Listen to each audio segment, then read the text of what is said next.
স্থগিত হওয়া ইউনিয়ন পরিষদ নির্বাচনে চলছে ভোট গ্রহণ। বিপুল উৎসাহে সকাল থেকে লাইনে দাঁড়িয়েছেন ভোটাররা।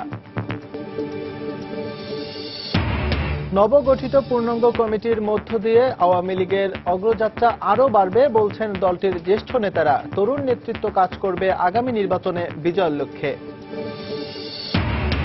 প্রকাশক দীপন হত্যা মামলায় গ্রেফতার দুজন স্বীকারোক্তিমূলক জবানবন্দি দিলেও 1 বছরের জমা পড়েনি চার্জশিট। হতাশ পরিবার বলছে বিচারের ভার রাষ্ট্রের উপর। দেশে উদ্বেগজনক হারে বাড়ছে শিশু ধর্ষণ ও নির্যাতনের ঘটনা। ঘরে বাইরে সবখানে অনিরাপদ শিশুরা। চরম অবক্ষয় ও বিচারহীনতার সংস্কৃতি কারণ বলছেন বিশেষজ্ঞরা।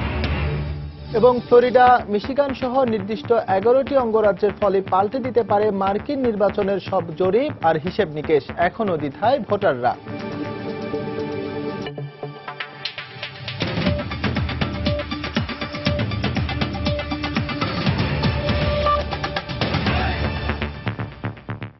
সময় সংবাদের সঙ্গে আছে আমি এসএম ইকবাল।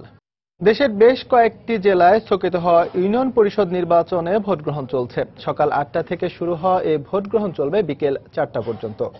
দীর্ঘ লাইনে দাঁড়িয়ে উৎসবমুখর পরিবেশে দেশের বিভিন্ন জেলায় ভোট দিচ্ছেন ভোটাররা। এদিকে 68 বছর পর এবার প্রথমবারের মতো ভোট দিচ্ছেন বিলুপ্ত ছিটমহলের অধিবাসীরা। ছিটমহলের অন্তর্ভুক্ত হওয়া 27টির মধ্যে 23টি ইউনিয়ন পরিষদের ভোট গ্রহণ হচ্ছে আজ। এছাড়া রাজশাহীর বাগমারা উপজেলার 16টি ইউনিয়ন সহ ঠাকুরগাঁও, পটুয়াখালী ও গাইবান্ধা সহ বেশ কয়েকটি জেলার ইউনিয়ন পরিষদে নির্বাচন হচ্ছে।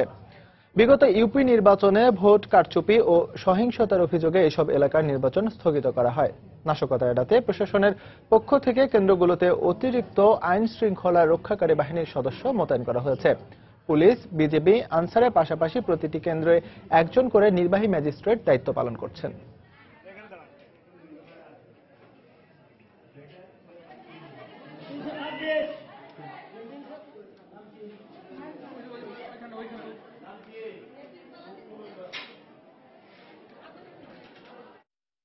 আগের এই পথে ভোট দিতেই পারিনি আমরা, সেইখানে আমরা সবাই আগে ভাগে চলে যাইছি। কিন্তু ঝামেলা নাই, কিছুই নাই, সব কিছুই একটা সুন্দরভাবে ভোট হইতেছে। খুব সুসালামতি ভোট দিতে পারলাম। এখন ভোট সুস্থভাবে দিতে পারতেছি, আগে দিতে পারছি না, গন্ডগোল ছিল। শান্তিপূর্ণভাবে ভোট চলছে। আশা করি উৎসবমুখর পরিবেশে বিকাল 4টা পর্যন্ত ভোট সুষ্ঠু এবং সুন্দর হবে। প্রচুর সংখ্যক বিজিবি, র্যাব এবং আনসার সদস্য মোতায়েন আছে এবং ভোট সুষ্ঠু এবং সুন্দরভাবে সম্পন্ন করার জন্য যা যা করার দরকার আমরা তা করব। যতক্ষণ পর্যন্ত ভোটের রেজাল্ট ডিক্লেয়ার না হবে ততক্ষণ পর্যন্ত আমাদের এই ডিপ্লয়মেন্ট বজায় থাকবে। দর্শক, ভোটের খবর জানাতে এই মুহূর্তে রাজশাহীর গোয়ালকান্দি ইউনিয়নের সাজুরিয়া মির্জাপুর সরকারি প্রাথমিক বিদ্যালয় কেন্দ্রে আছেন সহকর্মী সাইফুর রহমান রকি এবং ফেনী সদরের ধর্মপুর ইউনিয়নের বড়ইয়া এম খালেক সরকারি প্রাথমিক বিদ্যালয় কেন্দ্রে আছেন সহকর্মী আতিয়া সজল এবং ময়মনসিংহের বালিপাড়া ইউনিয়নের পাতুলি রহমত উল্লাহ সরকারি প্রাথমিক বিদ্যালয় কেন্দ্রে আছেন সহকর্মী হারুনুর রশিদ। চলে যাচ্ছি তাদের কাছে। প্রথমে যাব রকির কাছে। রকি, চতুর্থ ধাপে স্থগিত হয়ে যাওয়া 7 মে যে নির্বাচনটি অনুষ্ঠিত হওয়ার কথা ছিল, মূলত সেই নির্বাচনটি আজকে অনুষ্ঠিত হচ্ছে।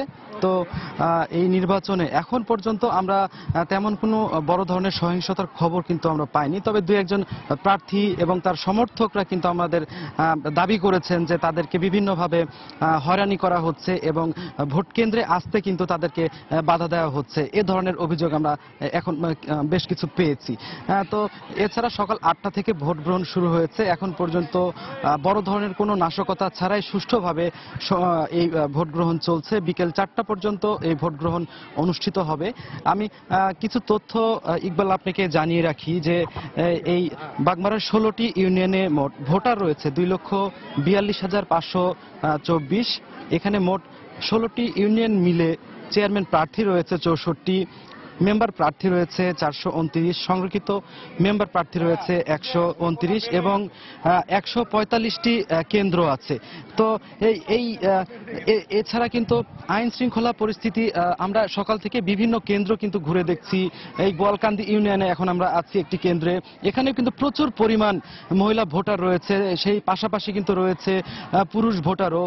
আইন শৃঙ্খলা পরিস্থিতি যাতে স্বাভাবিক থাকে এই জন্য কিন্তু মাঠে আমরা বিপুল সংখ্যক পুলিশকে মোতায়েন করতে দেখেছি। র্যাব সদস্য সহ আনসার সদস্যরাও কিন্তু এই আইন শৃঙ্খলা রক্ষার্থে কিন্তু কাজ করছে।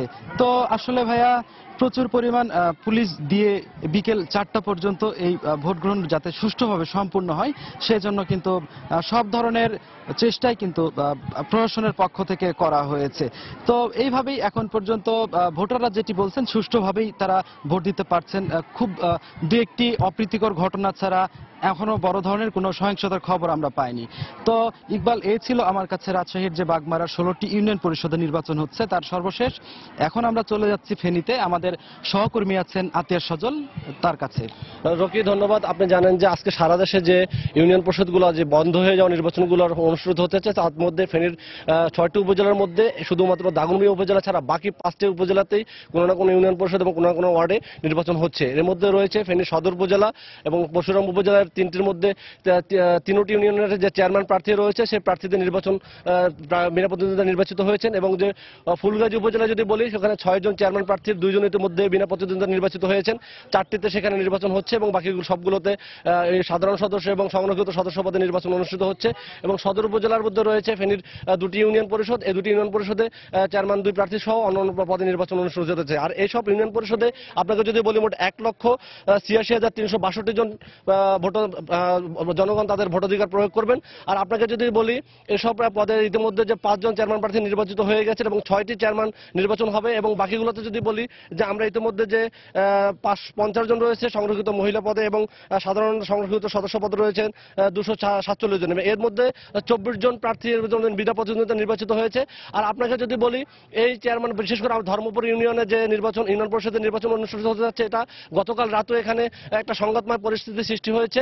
গতকাল এখানে 5 জন গুলিবিদ্ধ হয়েছে, যেখানে যে আওয়ামী লীগের প্রার্থী রয়েছে এবং বিদ্রোহী যে প্রার্থী রয়েছে তাদের মধ্যে সমর্থকদের মধ্যে গোলাগুলির ঘটনা ঘটেছে। 2টি গাড়ি জ্বালিয়ে দেওয়া হয়েছে এবং আমরা সকালেও দেখেছি অনেক কেন্দ্রের আশেপাশে বোমা বিস্ফোরণের ঘটনা ঘটেছে বা তাদের ওখানে সংঘাতময় একটা পরিস্থিতি এবং একটা থমথমে অবস্থা বিরাজ করছে। আপনাকে আমরা এই যে কেন্দ্রটি রয়েছে কেন্দ্র এখানে 1470 জন ভোটার রয়েছে, কিন্তু এখানে মাত্র আমরা এখন পর্যন্ত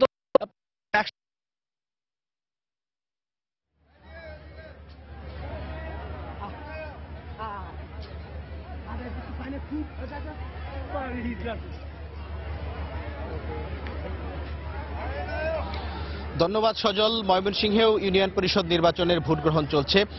বিগত নির্বাচনে যে কেন্দ্র দখল, ব্যালট পেপার ছিনতাই এবং বিভিন্ন অভিযোগে যে কেন্দ্রগুলোর নির্বাচন স্থগিত হয়েছিল সেই ভোট কেন্দ্র এবং আইনি জটিলতার কারণে একটি ইউনিয়নে নির্বাচন হয়নি সেই কেন্দ্র এবং একটি ইউনিয়নের চেয়ারম্যান মারা যাওয়ার কারণে উপনির্বাচন অনুষ্ঠিত হচ্ছে। মোট ময়মনসিংহের এবছর 7টি উপজেলার 12টি ইউনিয়ন পরিষদে আজকে বিভিন্ন জায়গায় বিভিন্ন কেন্দ্রে নির্বাচন অনুষ্ঠিত হচ্ছে।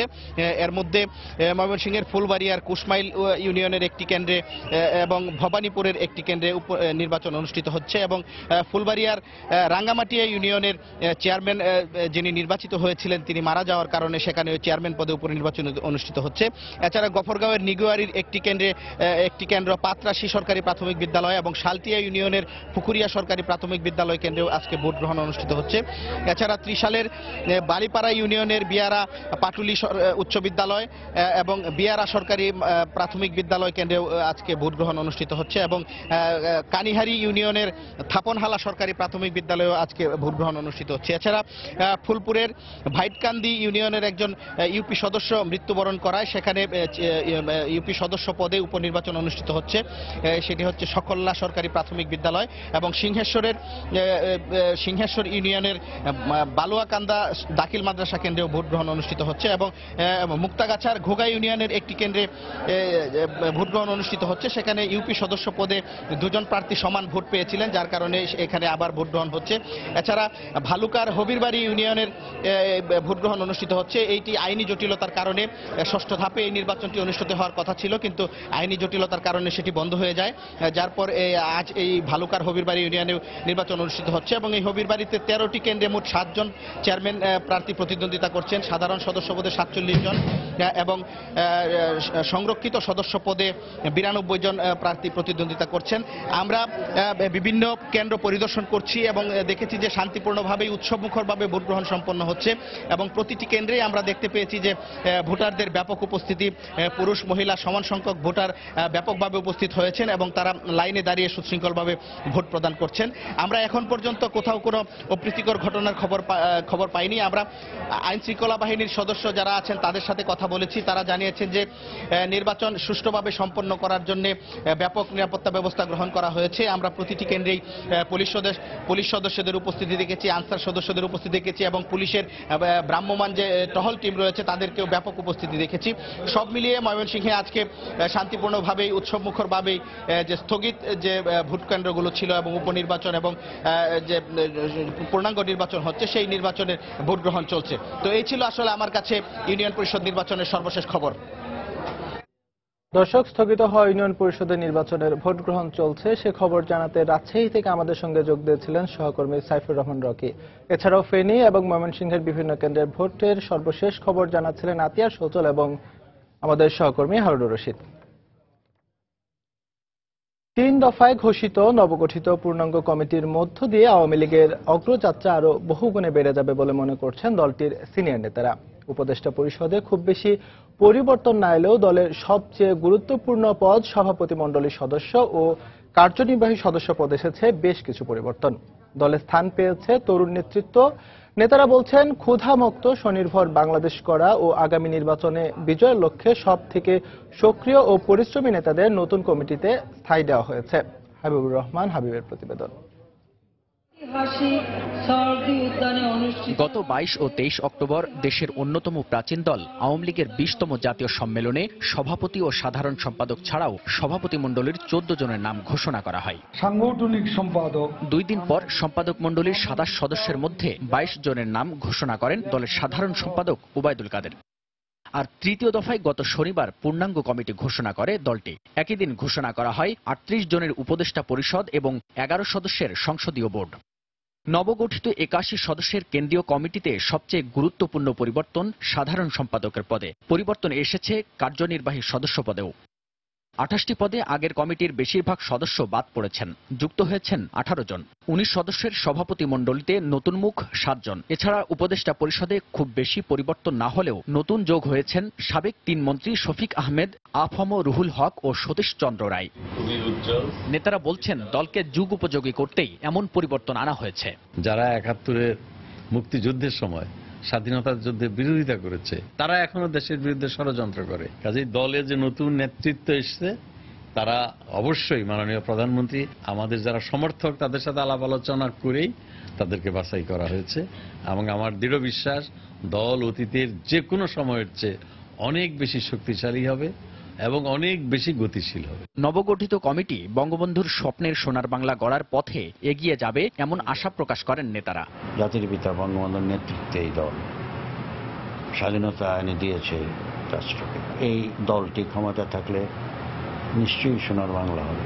দেশে আর যেন কখনোই স্বাধীনতা বিরোধীরা মাথাচাড়া দিয়ে না উঠতে পারে সে ব্যাপারে আওয়ামী লীগের নতুন নেতৃত্ব সজাগ থাকবে বলে জানান এই নেতা। জনগণ সিদ্ধান্ত নেবে। হাবিবুল ইসলাম হাবিব, সময় সংবাদ, ঢাকা। দেশে উদ্বেগজনক হারে বাড়ছে শিশু ধর্ষণ, গণধর্ষণ কিংবা ধর্ষণের পর হত্যা। ঘরে কিংবা বাহিরে, পরিবার কিংবা সমাজ, সবখানে যেন নিরাপদ শিশুরা। দিন দিন এই চিত্র ভয়াবহ আকার ধারণ করছে। বিশেষজ্ঞরা বলছেন, সমাজের চরম অবক্ষয়ের কারণেই ঘটছে এসব ঘটনা। আর বিচারহীনতার সংস্কৃতির কারণে ধর্ষণের ঘটনা ও মামলা বাড়ছে ব্যাপক হারে। শাহরিয়ার জামান দ্বীপের রিপোর্ট। তার মধ্যে এখনো ভয়ভীতিটা কাজ করতেছে, সে অন্য কাউকে দেখলে কিছুটা ভয় পাচ্ছে, তাই এবং তার শারীরিক যে কন্ডিশন এখনো অনেক খারাপ বলতে পারি। ও যদিও সুস্থ হয়ে ওঠে তাও দেখা যাবে সে ভবিষ্যতে ভালো লাইফ লিড করতে পারবে না। জানাচ্ছিলেন সাম্প্রতিক সময়ে ধর্ষণের শিকার হওয়া এক শিশুর এই আত্মীয়। প্রতিদিনই ধর্ষণ বা নির্যাতনের শিকার হচ্ছে শিশুরা। বাংলাদেশ শিশু অধিকার ফোরামের তথ্য মতে সাম্প্রতিক সময়ে বেড়েছে ধর্ষণের হার। 2012 সালে শিশু ধর্ষণের ঘটনা ঘটেছিল 86টি, তবে 2016 সালের সেপ্টেম্বর পর্যন্ত ঘটেছে 325টি। সংশ্লিষ্টরা বলছেন, ধর্ষণের ঘটনা মানহানিকর হওয়ায় অনেক শিশুর পরিবার এ বিষয়ে মামলাও করতে অনীহা প্রকাশ করেন। কোনো সন্তানের বাবা মা তার সন্তান যখন নির্যাতিত হয়, ধর্ষিত হয়, তখন তারা এর শাস্তি চায়। কিন্তু আমরা দেখি অনেক ক্ষেত্রেই এই শাস্তি তো দূরের কথা, যারা অপরাধ সংগঠন করে তারা বরং আরো বুক ফিলিয়ে এলাকায় অবস্থান করে, চলাফেরা করে এবং এরপরে আরো অপরাধ, একই ধরনের অপরাধ সংগঠন করে। মনোবিজ্ঞানীরা বলছেন, মূল্যবোধ গড়ে তুলতে যে শিক্ষার প্রয়োজন তা পরিবার অথবা শিক্ষা প্রতিষ্ঠান দিতে ব্যর্থ হচ্ছে। এ কারণেই বাড়ছে শিশু ধর্ষণ। ডিসফাংশনাল পরিবারগুলোতে বাচ্চারা আত্মবিশ্বাস থাকে না তাদের, জীবন সম্বন্ধে তারা আশাবাদী হতে পারে না, সহজে অন্যরা তাকে প্রভাবিত করতে পারে। কে অশুভ একটা কাজ করতে চাইলো, সে প্রতিরোধ করতে পারলো না, কিন্তু হয়তো সইতে পারছে না মনে মনে। এই ধরনের বাচ্চারা কিন্তু নিপীড়নের সহজ ঝুঁকিতে পড়ে। আইন বিশেষজ্ঞদের অভিমত, অপরাধীদের দৃষ্টান্তমূলক শাস্তি দিয়ে মামলার রায় দ্রুত কার্যকর করলে ধর্ষণের মতো অপরাধ কমানো সম্ভব। সোশ্যাল বয়কটটা যদি আমরা তৈরি করতে পারি, এটা কিন্তু অফিসিয়াল না, কিন্তু সোশ্যাল বয়কট একটা মানুষকে বুঝতে সাহায্য করবে যে এটি একটি অপরাধ, এবং তাকে যখন আমরা অপরাধী হিসেবে সমাজে চিহ্নিত করব, তখন কিন্তু এই ধরনের অপরাধ থেকে সে নিজেকে দূরে রাখার চেষ্টা করবে। শিশুদের সুরক্ষায় পরিবারের সচেতনতা বাড়ানোর আহ্বানও জানিয়েছেন এই সমাজবিজ্ঞানী। বোঝাতে হবে একটি অসুস্থতা। এবং শাহরিয়ার জামান দ্বীপ, সময় সংবাদ, ঢাকা। সময় সংবাদে আরো থাকছে, কুষ্টিয়ায় গুলিতে একজন নিহত হয়েছে। পুলিশের দাবি নিহত জেএমবি সদস্য মারা গেছে বন্দুকযুদ্ধে। 4 পুলিশ আহত, অস্ত্র ও গুলি উদ্ধার। এবং মোবাইল ফোনের খুদে বার্তায় বন্ধ হবে বাল্যবিবাহ। কুড়িগ্রামে চালু হলো বিশেষ প্রকল্প, জনসচেতনতা বাড়াতে পোস্টার ও লিফলেটে চলছে প্রচারণা। জাগৃতি প্রকাশনীর মালিক ফয়সাল আরফিন দীপন হত্যা মামলায় গ্রেফতার 2 জন আদালতে স্বীকারোক্তিমূলক জবানবন্দি দিলেও 1 বছরে জমা পড়েনি চার্জশিট। একই অবস্থা শুদ্ধস্বর প্রকাশনীর মালিক আহমেদুর রশিদ টুটুল হত্যা চেষ্টা মামলার। পুলিশ বলছে আরো কয়েকজন আসামিকে গ্রেফতার করতে পারলে চার্জশিট দেওয়া সম্ভব হবে। এদিকে দীপনের পরিবার বলছে সুষ্ঠু বিচারের ভার রাষ্ট্রের উপর ছেড়ে দিয়েছেন তারা। খান মোহাম্মদ রুমেলের রিপোর্ট। বাংলাদেশের প্রকাশনা জগৎকে বদলে দেওয়ার স্বপ্ন, অসাম্প্রদায়িক ও মুক্তিযুদ্ধের চেতনায় ভাস্বর সমাজ গড়ার ব্রত নিয়ে কাজ করছিলেন যে গুটি কয়েক তরুণ, তাদেরই একজন ফয়সাল আরফিন দীপন। মুক্তচিন্তার বই প্রকাশের দায়ে গেল বছরের এই দিনে শাহবাগের আজিজ সুপার মার্কেটে নিজ প্রতিষ্ঠানে কুপিয়ে হত্যা করা হয় তাকে। একই দিন লালমাটিয়ার নিজ কার্যালয়ে নৃশংস হামলার শিকার হন শুদ্ধস্বর প্রকাশনীর স্বত্বাধিকারী আহমেদুর রশিদ টুটুল এবং লেখক ব্লগার রণদীপম বসু ও তারেক রহিম। পরের 3 জন ভাগ্যক্রমে বেঁচে গেলেও দীপনের ফেরা হয়নি জীবনের জয়গানে। তবে দীপনের জীবন থমকে গেলেও থমকে যায়নি তার স্বপ্ন। তার প্রিয় প্রতিষ্ঠান জাগৃতিকে জাগিয়ে রেখেছেন তার স্ত্রী। চিকিৎসা বিজ্ঞানের মতো সম্পূর্ণ বিপরীতধর্মী পেশা থেকে এসেও পরিচালনা করছেন প্রকাশনা সংস্থা। বইমেলার স্টল নিয়ে দাঁড়ানোটাই অনেক সাহসের ব্যাপার ছিল, সেই সাহসটুকু নিয়ে দাঁড়িয়েছিলাম। পরে যেটা রিয়েলাইজ করেছি, না দাঁড়ালে অনেক বড় একটা ভুল হয়ে যেত। পারিবারিক যেই খড়গটা নেমে এসছে, যে আঘাতটা আমরা পেয়েছি, ওটা সামলানোটাই আমাদের দায়িত্ব ছিল। বিচার আছে প্রক্রিয়াধীন, এটা ত্বরান্বিত করবার দায়িত্ব সরকারের, রাষ্ট্রের। যারা এই নীতি নির্ধারকের জায়গায় আছেন তারা ব্যাপারটার গুরুত্ব অনুধাবন করেই সেইভাবে আগাবেন, আমরা সেটাই আশা করি। এদিকে পুলিশ বলছে দীপন হত্যার সঙ্গে জড়িত অভিযোগে আনসার আল ইসলামের 2 কর্মীকে গ্রেফতার করেছেন তারা। আসামিরা আদালতে জবানবন্দিও দিয়েছে। এছাড়া হত্যার অন্যতম পরিকল্পনাকারী শরীফ ওরফে মুকুল রানা মারা গেছে বন্দুকযুদ্ধে।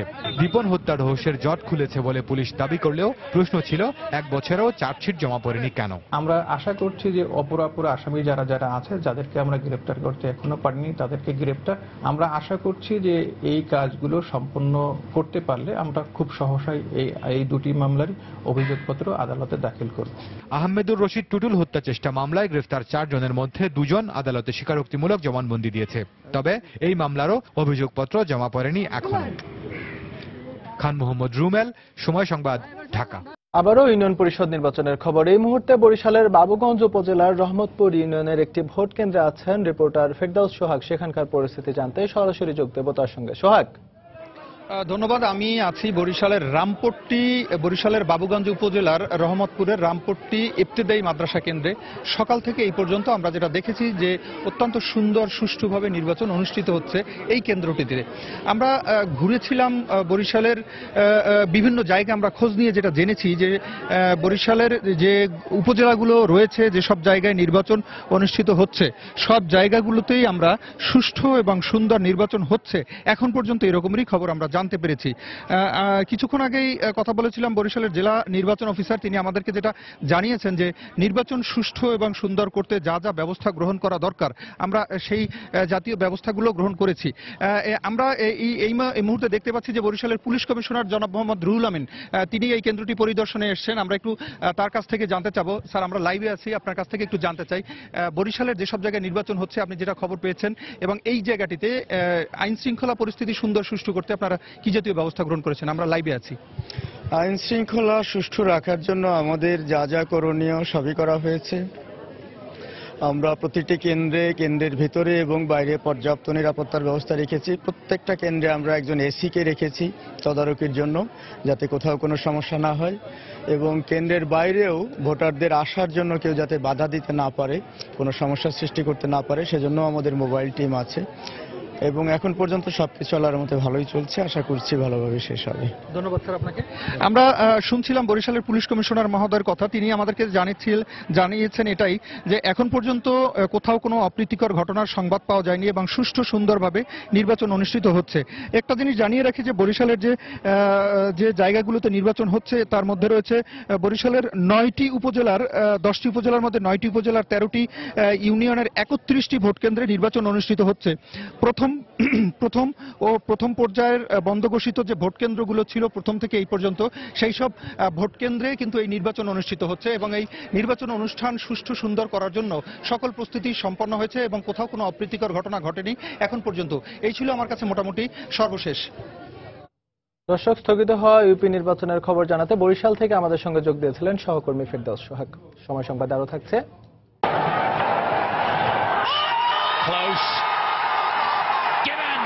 No reviews, and Bangladesh have won this second test match, a famous victory. শেষ হলো আরও একটি টাইগারময় সিরিজ।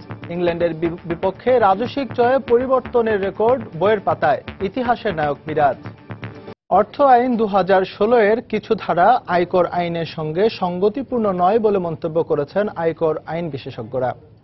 বিশেষ করে করমুক্ত আয়সীমা 2.5 লাখ টাকা হলেও 16,000 টাকা মূল বেতনধারীদের ইটিএন গ্রহণ ও রিটার্ন দাখিলের বাধ্যবাধকতা স্ববিরোধী।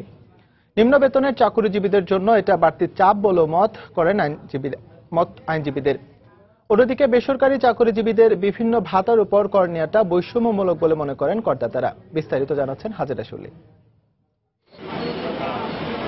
সর্বশেষ অর্থ আইন 2016 নতুন সংযোজন সরকারি, আধা সরকারি ও স্বায়ত্তশাসিত প্রতিষ্ঠানে কর্মরত 16,000 টাকা মূল বেতনভুক্তদের ইটিন গ্রহণ ও রিটার্ন দাখিল করতে হবে। এক্ষেত্রে মূল বেতনের সাথে ইনক্রিমেন্ট ও বোনাস যোগ হয়ে আয় বছরে 2.5 লাখের উপরে হলে দিতে হবে কর। আর বেসরকারি চাকুরিজীবীদের বিভিন্ন ভাতার উপর কর প্রযোজ্য হওয়ায় তাদের বেতন 16,000 টাকা হলেও কর দিতে হবে।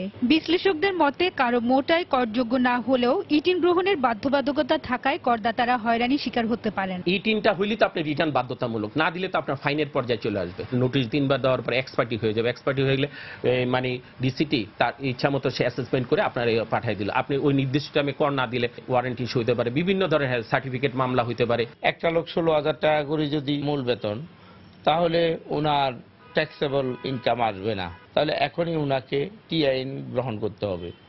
এটা সাংঘর্ষিক। করদাতাদের অভিযোগ, বেসরকারি চাকুরিজীবীদের বিভিন্ন ভাতার উপর সরকার নির্ধারিত করের হার অতিরিক্ত। এছাড়া মেট্রোপলিটন এলাকায় ব্যক্তি শ্রেণীর করদাতাদের ন্যূনতম করের পরিমাণও বেশি বলে মনে করেন তারা। যে মহার্ঘ ভাতা বোনাসের উপর শুধুমাত্র গভর্নমেন্টকে আমার জানা মতো এটা দেওয়া হয়, কিন্তু প্রাইভেট সেক্টরে যারা চাকরি করে তাদের দেখা হয় যে প্রতিটি ইনকামের উপর যোগ করে কিন্তু ট্যাক্স দেওয়া হয়। মেট্রোপলিটন এরিয়াতে যে মিনিমাম ট্যাক্স ধার্য করা হয়েছে, এটা আসলে বেশি হয়ে যায়। সারা বছর সংসার খরচ এবং বিভিন্ন খরচ, অফিস মেইনটেনেন্স, সমস্ত খরচ করে দেখা যাচ্ছে যে আর ট্যাক্স দেওয়ার মতো, পে করার মতো অ্যাবিলিটি থাকে না। তবে এনবিআর এর কর্মকর্তারা জানান, হিসাব নিকাশ করে 16,000 টাকা বেশি উপার্জনকারীদের ইটিন গ্রহণ ও রিটার্ন দাখিল করতে বলা হয়েছে। আমরা হিসাব করে দেখেছি যে 16,000 টাকা বেসিকের উপরে যাদের বেসিক আছে তাদের ইনকাম ট্যাক্সেবল। যদি তার ট্যাক্সেবল ইনকাম না থাকে, বিলো ট্যাক্সেবল ইনকাম দেখেও তো রিটার্ন দাখিল করতে পারে। আয়কর আইন বিশ্লেষকদের মতে করদাতাদের উপর অতিরিক্ত চাপ না দিয়ে করের আওতা বাড়াতে কার্যকর পদক্ষেপ নিতে হবে। হাজিরা শিউলি, সময় সংবাদ, ঢাকা। 300 কোটি টাকা ব্যয়ে তৃণমূল পর্যায়ে তথ্য প্রযুক্তি সেবা পৌঁছে দিতে বিটিসিএল দেশব্যাপী ফাইবার অপটিক স্থাপনের কাজ প্রায় শেষ করে নিয়েছে। এই প্রকল্পের আওতায় দেশের 290টি উপজেলার 1000 ইউনিয়নে উচ্চ ক্ষমতা সম্পন্ন ফাইবার অপটিকের মাধ্যমে তথ্য প্রযুক্তি ও টেলিযোগাযোগ সেবা পৌঁছে দেওয়া হবে, যা যোগাযোগ ছাড়াও অর্থনৈতিকভাবে সুফল বয়ে আনবে বলে মনে করছেন তথ্য ও প্রযুক্তি বিশেষজ্ঞরা। টিগেন সিংহের ক্যামেরায় বিস্তারিত জানাচ্ছেন ইকরামুল কবির। দেশের প্রতিটি ইউনিয়ন ডিজিটাল কেন্দ্রের মাধ্যমে চালু রয়েছে তথ্য সেবা।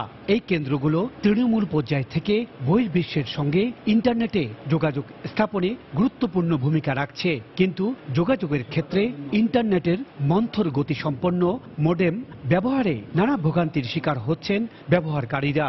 পেজটা আসতে অনেকক্ষণ দেরি করে, একজনকে সেবা দিতে হলে ম্যাক্সিমাম প্রায় আধা ঘন্টা 1 ঘন্টার মতো সময় লাগে। অনেক লোক আসে প্রবাসে তাদের আত্মীয় স্বজনের সাথে কথা বলার জন্য স্কাইপে, কিন্তু আমাদের নেটওয়ার্কের যে স্পিডটা একেবারে কম। ঝড় কিংবা বজ্রপাতে মানদাতা আমলের রেডিও লিঙ্ক ক্ষতিগ্রস্ত হলে উপজেলার সঙ্গে যোগাযোগ একেবারে বিচ্ছিন্ন হয়ে যায়। এই অবস্থায় উপজেলা ও ইউনিয়নগুলোতে ভূগর্ভস্থ পাইপের মধ্য দিয়ে উচ্চ ক্ষমতা সম্পন্ন ফাইবার অপটিক লাইন স্থাপন করা হচ্ছে। দ্রুততম সময়ের মধ্যে এই কাজগুলি শেষ হলে বাংলাদেশের তৃণমূল পর্যায়ে গ্রামের সাধারণ মানুষ তারা তাদের ছেলে মেয়েদের সঙ্গে ভিডিও কনফারেন্সিং করতে পারবে। ইন্টারনেট দ্রুতগতির উচ্চ ক্ষমতা সম্পন্ন ইন্টারনেট একদম রুট লেভেলে পৌঁছে যাবে। শুধু যোগাযোগই নয়, এই সেবা চালু হলে যুব সমাজ অর্থনৈতিকভাবে অনেকটা স্বাবলম্বী হবে বলে মনে করছেন ডক্টর জাফর ইকবাল। আমি নিশ্চিত যখন নাকি এই ফ্যাসিলিটি দেওয়া হবে, আমাদের দেশে যে তরুণ প্রজন্ম আছে তারা এটা থেকেই আরো অনেক ধরনের নতুন নতুন সুন্দর সুন্দর সার্ভিস বের করে নিয়ে আসবে, যে সার্ভিসের কথা আমরা হয়তো এই মুহূর্তে চিন্তা করতে পারছি না। 290 উপজেলার মধ্যে সিলেট বিভাগের 26টি উপজেলার সবকটি ইউনিয়ন সহ দেশের 1000 ইউনিয়নে ফাইবার অপটিকের মাধ্যমে ইন্টারনেট ব্রডব্যান্ড লাইন স্থাপনের কাজ আগামী বছরের জুনের মধ্যে শেষ হবে বলে জানিয়েছেন বিটিসিএল। ইকরামুল কবির, সময় সংবাদ, সিলেট। প্রধানমন্ত্রী শেখ হাসিনার সভাপতিত্বে সচিবালয়ে চলছে মন্ত্রিসভার নিয়মিত সাপ্তাহিক বৈঠক। সকাল 10টায় শুরু হয় এই বৈঠক। সভায় অংশ নিয়েছেন অর্থমন্ত্রী আবুল মাল আব্দুল মুহিত, বাণিজ্যমন্ত্রী তোফায়েল আহমেদ, কৃষিমন্ত্রী বেগম মতিয়া চৌধুরী, স্বাস্থ্যমন্ত্রী মোহাম্মদ নাসিম সহ মন্ত্রিসভার বেশিরভাগ সদস্যরা। বৈঠকের পর মন্ত্রিপরিষদ সচিব মোহাম্মদ শফিউল আলমের ব্রিফিং করার কথা রয়েছে।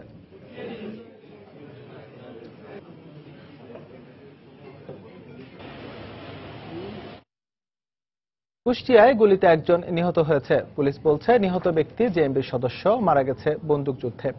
এ ঘটনায় পুলিশের 4 সদস্য আহত হয়েছেন।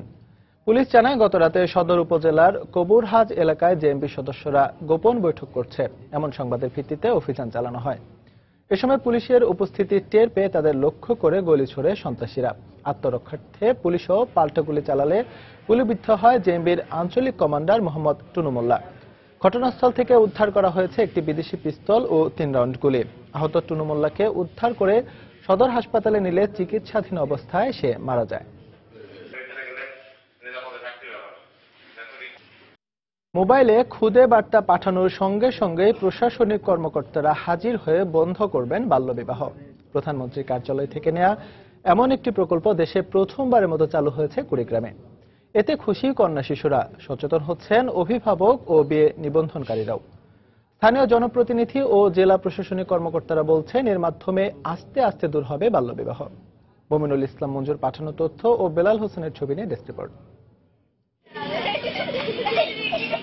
দারিদ্র পীড়িত অঞ্চল হওয়ায় কুড়িগ্রামে অন্যতম প্রধান সামাজিক সমস্যা বাল্যবিবাহ।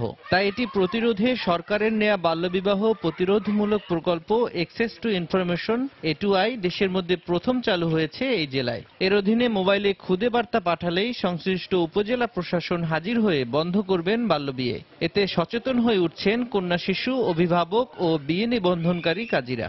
আমি ক্লাস 8-এ পড়ি। আমার বাবা বিয়ে ঠিক করছিল। আমার গ্রামের মধ্যে আপারা এসে প্রশাসনের লোকের কাছে একটা নম্বরে ফোন করছিল, প্রশাসনের লোক এসে বিয়ে বন্ধ করেছে। বিয়ে আমি চাইনি, বন্ধ করে দিয়েছে, আমি খুব খুশি হয়েছি।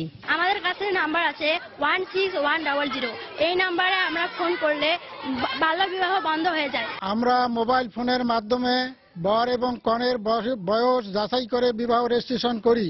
বাল্যবিয়ে বন্ধে মোবাইল প্রযুক্তির ব্যবহারকে ইতিবাচক হিসেবে দেখছেন স্থানীয় জনপ্রতিনিধি।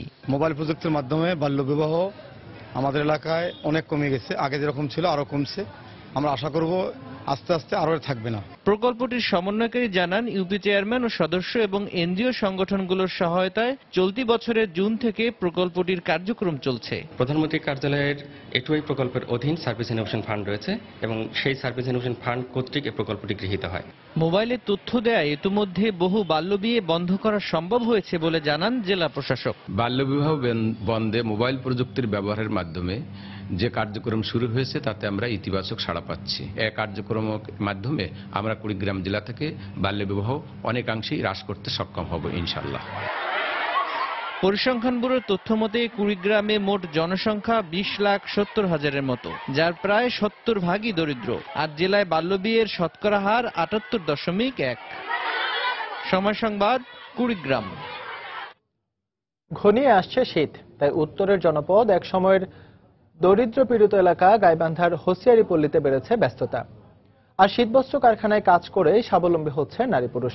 তবে ব্যবসায়ী ও কারখানার মালিকরা বলছেন, নানামুখী সমস্যার কারণে বাধাগ্রস্ত হচ্ছে সম্ভাবনাময় এই শিল্পের অগ্রগতি।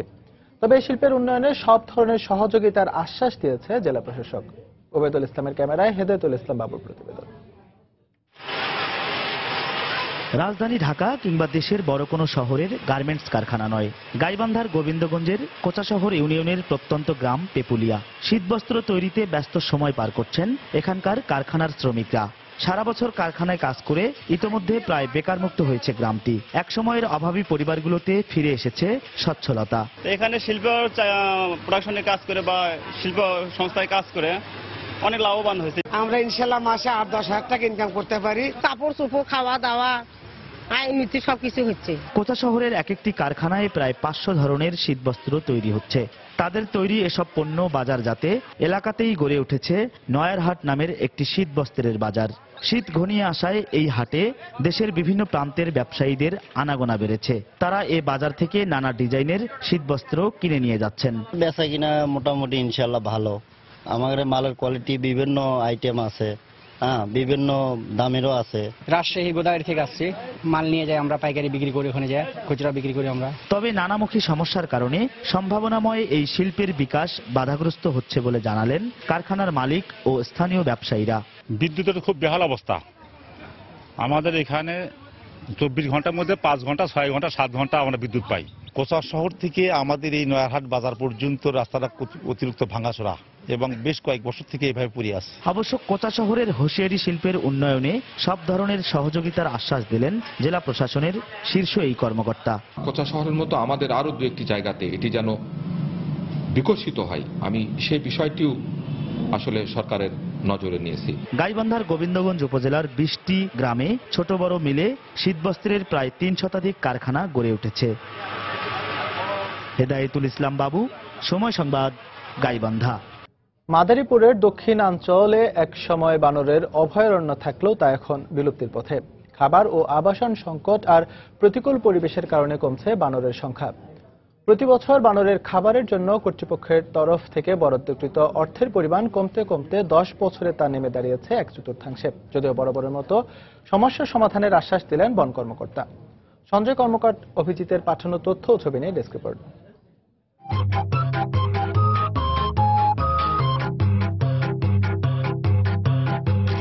বানর বলতে আমরা বুঝি বুদ্ধিমান ও সামাজিক প্রাণী। বনে বাদারে এবং লোকালয়ে 2 জায়গাতেই যারা বসবাস করতে পারে স্বাচ্ছন্দ্যে।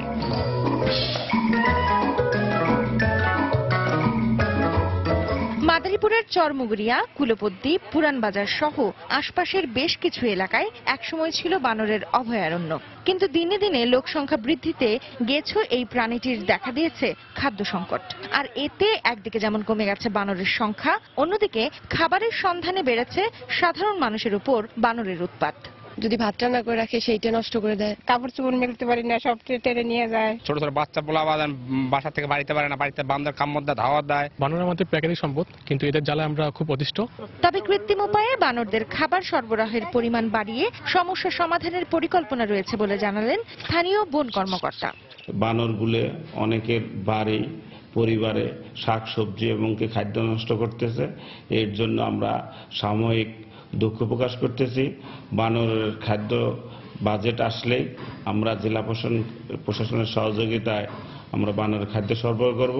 2007 সালের শুমারি অনুযায়ী এই এলাকায় বানরের সংখ্যা ছিল প্রায় 3500, যা গত 10 বছরে কমে নেমেছে 2500-এ। বন বিভাগ জানায় 2006-07 অর্থ বছরে বানরের খাবারের জন্য বরাদ্দ ছিল 12 লাখ টাকা, যা গত অর্থ বছরে নেমে আসে 3 লাখ টাকায়। সময় সংবাদ, মাদারীপুর। এবার মার্কিন নির্বাচনের খবর। ফ্লোরিডা, মিশিগান, কলোরাডো সহ নির্দিষ্ট 11টি অঙ্গরাজ্যের ফলই পাল্টে দিতে পারে মার্কিন নির্বাচনের সব জরিপ বা প্রেসিডেন্সিয়াল বিতর্কের হিসেব নিকেশ। বিগত নির্বাচনের ফলাফলও গুরুত্বপূর্ণ ভূমিকা রেখেছে ওই 11টি অঙ্গরাজ্যের ভোটাররা। তাই নির্বাচনের আগ পর্যন্ত নিশ্চিত করে বলা যাচ্ছে না কে হতে যাচ্ছেন মার্কিন মুলুকের পরবর্তী শাসক। এ বিষয়ে নিউ ইয়র্ক থেকে আমাদের জানিয়েছেন তুষার আব্দুল্লাহ। মার্কিন যুক্তরাষ্ট্রের প্রেসিডেন্ট নির্বাচনের এই যে রোববারের এই মুহূর্তের পরিস্থিতি যদি বলি, যে 50টি অঙ্গরাজ্যের মধ্যে 11টি অঙ্গরাজ্যের ভোটাররা কিন্তু এখনো দ্বিধাগ্রস্ত আছেন যে তারা হিলারির দিকে যাবেন না ট্রাম্পের দিকে যাবেন। Colorado, Florida, Iowa, Michigan, Nevada, New Hampshire, North Carolina, Ohio, Pennsylvania, Virginia এবং উইসকনসিন, যাদের বলা হচ্ছে যে ব্যাটল গ্রাউন্ড স্ট্যাটাস। এই যে এই 11টি যে অঙ্গরাজ্য, তারা কিন্তু গত যে বিগত দুটি নির্বাচন ছিল সেখানেও বেশ গুরুত্বপূর্ণ ভূমিকা রেখেছিল। যে এই যে হিলারি এবং ট্রাম্পকে নিয়ে এত জরিপ এবং তাদের যে এত কথোপকথন বিতর্কের ভিতরে এবং বাইরে, তাতেও কিন্তু এই 11টি অঙ্গরাজ্যের যারা ভোটার আছে তারা কোনো দিকেই হেলছেন না। পাশাপাশি এই কথা বলতে হয় যে যে অঙ্গরাজ্যগুলোতে হিলারি অনেকগুলোতে এগিয়ে আছেন, সেটা নিয়ে পর্যবেক্ষকদের এক ধরনের বিশ্লেষণ যে এই যে অতীত আত্মতুষ্টিতে ভোগা হিলারির সমর্থকদের, সেটাও কিন্তু হিলারির জন্য খুব স্বস্তিদায়ক নাও হতে পারে। কারণ আমরা জানি যে নির্বাচক মণ্ডলীর ভোটেই প্রেসিডেন্ট নির্বাচিত হবেন এবং সেখানে যদি কোনো রাজ্যে হিলারির সমর্থকদেররা অতি আত্মতুষ্টিতে ভুগে ভোট কেন্দ্রে না যান, ভোট না দেন এবং সেই অঙ্গরাজ্যে যদি হিলারি হেরে যান, তাহলে কিন্তু ওই অঙ্গরাজ্য থেকে নির্বাচক মণ্ডলীর যে ভোট সেখানেও কিন্তু তাহলে হিলারি হেরে যেতে পারে। হিলারি আরেকটু এগিয়ে যায় কিনা বা ট্রাম্প কিছুটা কাছাকাছি আসতে পারে কিনা হিলারির দিকে, সেটা আমরা দিন গড়ানোর সঙ্গে সঙ্গে বুঝতে পারবো এবং সেই খবরটাও নিশ্চয়ই আমরা নিউ ইয়র্ক থেকে আপনাদেরকে জানার চেষ্টা করব। তুষার আব্দুল্লাহ, মার্কিন যুক্তরাষ্ট্রের নিউ ইয়র্ক থেকে। এবার জানাবো খেলার খবর।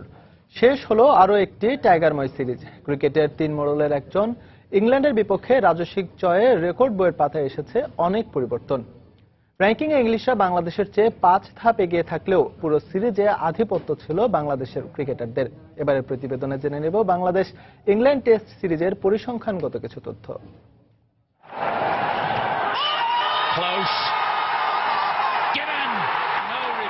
দীর্ঘ 15 মাস পর সাদা পোশাকে ফিরে কেমন হবে মুশফিকদের পারফরমেন্স, এই নিয়ে সিরিজ শুরু হওয়ার আগে বেশ গুঞ্জন ছিল ক্রিকেট মহলে। তবে বদলে যাওয়া টাইগাররা এখন শুধু সীমিত ওভারের ক্রিকেট নয়, টেস্টেও সমীহা জাগানো দল। সদ্য শেষ হওয়া বাংলাদেশ ইংল্যান্ড সিরিজের পারফরমেন্স তাই বলে। বোলিংয়ে শুরু থেকে নির্বাচকদের আস্থার প্রতিদান দিয়েছেন অভিষিক্ত মেহেদী মিরাজ, ভেঙেছেন 129 বছরের রেকর্ড। 1887 সালে অভিষেকের প্রথম 2 ইনিংসে অজি পেসার ফেরিস নিয়েছিলেন 18 উইকেট, মিরাজ নিলেন 19টা। 18.41 গড়ে 12 উইকেট নিয়ে তালিকার দ্বিতীয় স্থানে রয়েছে বাংলাদেশের জান সাকিব আল হাসান। 11টি করে উইকেট রয়েছে ইংলিশ পেসার বেন স্টোকস ও অলরাউন্ডার মঈন আলীর দখলে। পঞ্চম স্থানে আরেক বাংলাদেশি স্পিনার তাইজুল ইসলাম, তার দখলে 7 উইকেট। দলের 80 উইকেটের 62টি পেয়েছেন স্পিনাররা। বোলিংয়ের মতো ব্যাটিংয়েও আধিপত্য ছিল টাইগার ব্যাটসম্যানদের। পুরো সিরিজ জুড়ে দারুণ ধারাবাহিক ছিলেন ড্যাশিং ওপেনার তামিম ইকবাল। 2 ম্যাচে 57.75 গড়ে তামিমের সংগ্রহ 231 রান। 143 রান নিয়ে দ্বিতীয় স্থানে আরেক ওপেনার ইমরুল কায়েস। তৃতীয় স্থানে থাকা বেন স্টোকসের সংগ্রহ 128 রান। সিরিজের দলীয় ও ব্যক্তিগত সর্বোচ্চ রানও বাংলাদেশের দখলে। ইংল্যান্ডের বিপক্ষে দ্বিতীয় টেস্টের চতুর্থ ইনিংসে বাংলাদেশ করেছে 296 রান, আর সিরিজের একমাত্র শতকটিও হাঁকান টাইগার ওপেনার তামিম ইকবাল। মিরাজের রাজস্বিক অভিষেক কিংবা মমিনুল তামিমের রেকর্ড পার্টনারশিপ, পুরো সিরিজ জুড়ে বাংলাদেশের প্রাপ্তি অনেক। প্রতিপক্ষের জন্য হুমকি হয়ে ওঠা টাইগাররা শুধু ঘরের মাঠেই নয়, ভালো করবে আসন্ন নিউজিল্যান্ড সফরেও, এমনটাই প্রত্যাশা সবার। মাহবুব রিমন, সময় সংবাদ, ঢাকা। এ পর্যায়ে শীর্ষ সংবাদগুলো জানিয়ে দিচ্ছি আরেকবার। স্থগিত হওয়া ইউনিয়ন পরিষদ নির্বাচনে চলছে ভোট গ্রহণ। প্রথমবারের মতো ভোট দিচ্ছেন বিলুপ্ত ছিটমহলের বাসিন্দারা। নবগঠিত পূর্ণাঙ্গ কমিটির মধ্য দিয়ে আওয়ামী লীগের অগ্রযাত্রা আরও বাড়বে বলছেন দলটির জ্যেষ্ঠ নেতারা। তরুণ নেতৃত্ব কাজ করবে আগামী নির্বাচনে বিজয়ের লক্ষ্যে। প্রকাশক দীপন হত্যা মামলায় গ্রেফতার দুজন স্বীকারোক্তিমূলক জবানবন্দি দিলেও 1 বছরের জমা পড়েনি চার্জশিট। হতাশ পরিবার বলছে বিচারের ভার রাষ্ট্রের উপর। দেশে উদ্বেগজনক হারে বাড়ছে শিশু ধর্ষণ ও নির্যাতনের ঘটনা। ঘরে বাইরে সবখানে অনিরাপদ শিশুরা। চরম অবক্ষয় ও বিচারহীনতার সংস্কৃতি কারণ বলছেন বিশেষজ্ঞরা। এবং ফ্লোরিডা, মিশিগান সহ নির্দিষ্ট 11টি অঙ্গরাজ্যের ফলই পাল্টে দিতে পারে মার্কিন নির্বাচনের সব জরিপ আর হিসেব নিকেশ। এখনও দ্বিধায় ভোটাররা। এই ছিল এখনকার মতো। যে কোনো খবর পেতে ভিজিট করুন সময়নিউজ.টিভি। যে কোনো বাংলা লিংক, রবি ও এয়ারটেল নম্বর থেকে সময় সংবাদের খবর, অনুষ্ঠান সম্পর্কে জানতে এবং যে কোনো তথ্য সময় সংবাদকে জানাতে ডায়াল করুন 16242 নম্বরে। এছাড়া এইমাত্র পাওয়া খবর আপনার মোবাইল ফোনে পেতে SMS করুন *BN লিখে পাঠিয়ে দিন 16242 নম্বরে। সঙ্গে থাকুন সময়ের।